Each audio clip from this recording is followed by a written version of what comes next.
Vous avez certainement déjà entendu parler des régimes de contraction, que ce soit le régime concentrique, excentrique, isométrique ou même pliométrique. Mais est-ce que vous savez réellement ce que ça signifie et comment ils interviennent dans votre quotidien? En fait, derrière ces termes un peu techniques, il y a des mécanismes essentiels qu'on utilise tous les jours selon l'objectif, le contexte ou le type d'effort. Donc voilà ce que je te propose. Prends-toi un café, installe-toi confortablement et regardons ensemble comment fonctionnent ces différents régimes et leur intérêt. Commençons par le régime concentrique. C'est sans doute le plus intuitif. Il s'agit d'une contraction musculaire pendant laquelle le muscle se raccourcit. En fait, pour être plus précis, ce sont les extrémités du muscle, donc ses points d'attache sur les os, qui se rapprochent. Et c'est ce rapprochement qui fait bouger le segment concerné. Par exemple, pour faire une flexion de l'avant-bras, ton biceps va se contracter, ce qui va créer un rapprochement des insertions, et c'est ce qui te permet de soulever une charge. Mais ce régime de contraction est très coûteux en énergie. Je vous explique. Les muscles sont constitués de fibres dans lesquelles on retrouve deux types de filaments, l'actine et la myosine.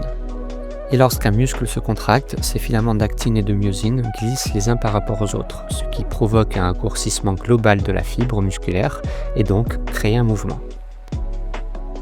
Mais pour que ce phénomène ait lieu, le muscle a besoin d'énergie. C'est là qu'intervient le fameux ATP, c'est-à-dire l'adénosine triphosphate. Bon, pour être plus précis, c'est la dégradation de l'ATP en ADP plus PI qui libère de l'énergie.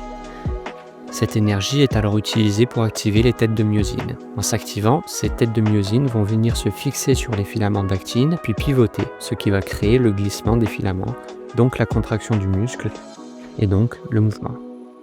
Ce travail s'effectue souvent contre une résistance extérieure, comme le poids du corps ou une résistance à soulever, ce qui oblige le muscle à produire davantage de force. Et pour y parvenir, un plus grand nombre de fibres musculaires sont alors recrutées, ce qui augmente la demande énergétique. Et comme chaque tête de myosine présente dans les fibres musculaires utilise de l'ATP à chaque cycle de contraction et qu'une grande quantité de fibres sont sollicitées simultanément durant le régime concentrique, eh bien, la demande énergétique globale est élevée.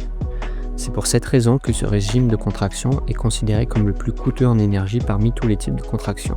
Par contre, ces exigences énergétiques nécessitent une bonne irrigation du muscle. C'est pour ça qu'une contraction concentrique soutenue s'accompagne généralement d'une importante vascularisation. Ça permet d'acheminer suffisamment d'oxygène et de nutriments vers les muscles concernés. Avec tout ça, on peut alors en déduire que le régime concentrique a des intérêts multiples. La forte vascularisation peut être mise à profit dans une optique de récupération active. En utilisant le régime concentrique de manière modérée ou faible, on favorise l'élimination des déchets tout en permettant l'oxygénation locale. Cela permet donc de contribuer à réduire les sensations de fatigue ou de raideur musculaire après un effort intense. Mais cette importante vascularisation trouve également un intérêt lors des phases d'échauffement, car ça permet de préparer le corps à l'effort en limitant les risques de blessures. Enfin, avec des charges adaptées, le régime concentrique est particulièrement efficace pour favoriser l'hypertrophie musculaire. Il stimule une augmentation du volume des myofibrilles, mais aussi une expansion du liquide interstitiel et du réseau capillaire autour des fibres. Autrement dit, on observe à la fois une croissance fonctionnelle et structurale, ce qui en fait une méthode de choix dans les programmes visant à développer la masse musculaire. Bon, maintenant je vous propose d'aborder le régime excentrique. Ici, le principe est presque l'inverse du concentrique, c'est-à-dire qu'au lieu de se raccourcir, le muscle va s'allonger pendant la contraction. On observe alors que les points d'attache s'éloignent et le muscle continue de produire de la force. En fait, son rôle, c'est de freiner le mouvement plutôt que de le créer. Prenons un exemple. Lorsque tu descends lentement une charge après l'avoir soulevée avec ton avant-bras, eh bien ton biceps, au lieu de simplement se relâcher, il va freiner la vitesse de l'avant-bras. On peut donc le solliciter de deux façons, soit en surchargeant volontairement le muscle pour qu'il doive résister à une force supérieure à sa capacité concentrique, soit en contrôlant la descente d'un mouvement avec précision et sans qu'il y ait de surcharge. Si on s'intéresse à ce qui se passe d'un point de vue physiologique, eh bien c'est assez particulier. Lorsqu'un muscle s'allonge sous une tension, le nombre de ponts actine-myosine, c'est-à-dire ces fameuses structures qui permettent la contraction d'un muscle, diminue. Et comme il y en a de moins en moins, ceux qui restent doivent travailler beaucoup plus fort pour retenir la descente. Ce phénomène génère donc une tension très élevée, mais consomme paradoxalement moins d'ATP qu'en concentrique, parce qu'il y a moins de ponts actine-myosine. Autrement dit, c'est un régime très économe en énergie, mais beaucoup plus exigeant mécaniquement pour le muscle. Par exemple, il se peut que lors d'une contraction excentrique importante, l'étirement du muscle dépasse ce que les ponts d'actine-myosine peuvent gérer seuls. La tension se retrouve alors partiellement gérée par les structures non contractiles. Ce sont des structures qui ne produisent pas directement de force, mais qui peuvent résister mécaniquement, comme les tendons, la titine ou encore les strisaides. Et cette contrainte mécanique provoque une désorganisation temporaire de ces structures, qui vont ensuite se réparer et se renforcer. Mais attention, qui dit contrainte mécanique plus forte dit aussi récupération plus longue. Il faut être conscient que ce régime de contraction, selon la charge, peut être plus traumatisant que le concentrique. Ça peut donc vite provoquer des courbatures sévères. Par contre, ses bénéfices sont tout de même nombreux. Il renforce efficacement les muscles et les tissus tendineux, il améliore la capacité à absorber des chocs et permet de développer une certaine explosivité. Il permet aussi de conserver une bonne souplesse musculaire et comme il ne favorise pas vraiment l'hypertrophie, il est apprécié par les sportifs qui veulent être plus forts sans forcément prendre de volume, comme par exemple les grimpeurs, les coureurs de fond, etc. Pour résumer, le régime excentrique est un outil précieux, aussi bien pour la performance que pour la prévention des blessures. Mais il doit être utilisé intelligemment pour profiter pleinement de ses effets sans tomber dans l'excès. Bon, on peut maintenant s'intéresser au régime isométrique. Cette fois, le principe est un peu particulier.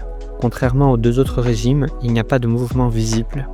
Le muscle se contracte, il produit de la force, mais l'angle articulaire ne change pas. Autrement dit, le muscle travaille sans provoquer de mouvement. Pourtant, la tension est bien là, à l'intérieur des fibres. Ce type de contraction a plusieurs intérêts. Il permet d'activer un grand nombre d'unités motrices et de fatiguer rapidement les fibres musculaires.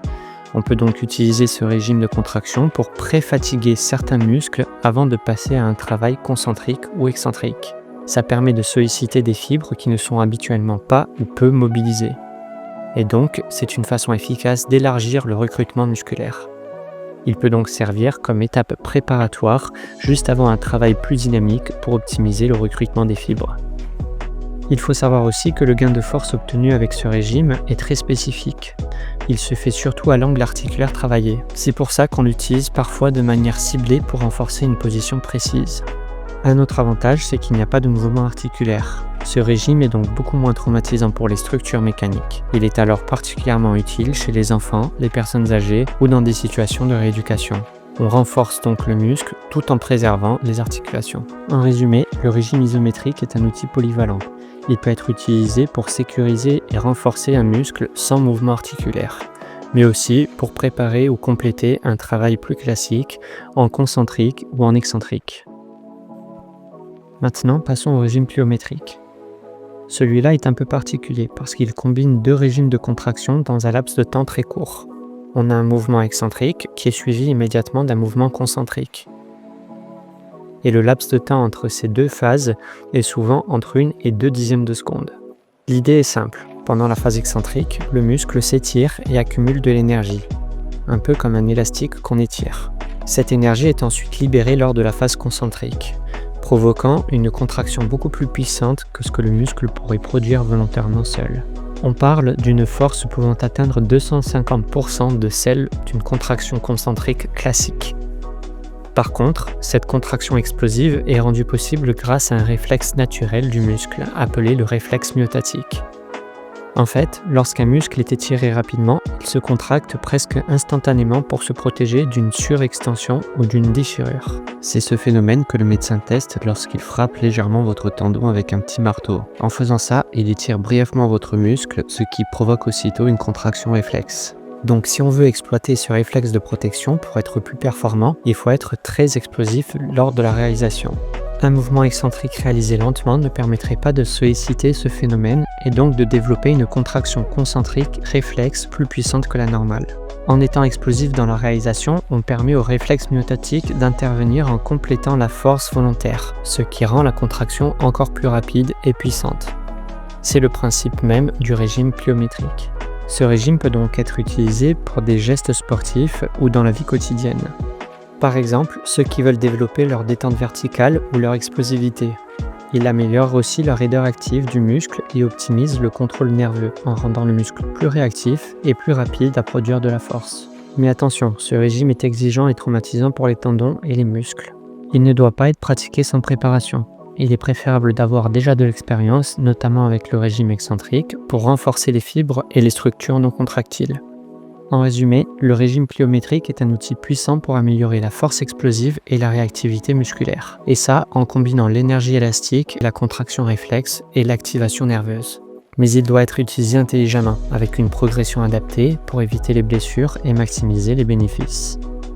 Voilà, on a fait le tour des principaux régimes de contraction. Ce qu'il faut retenir, c'est que ces régimes peuvent être combinés, adaptés selon les objectifs, le contexte ou le niveau de chacun. Donc comprendre comment ils fonctionnent permet de mieux planifier son entraînement et éviter les blessures.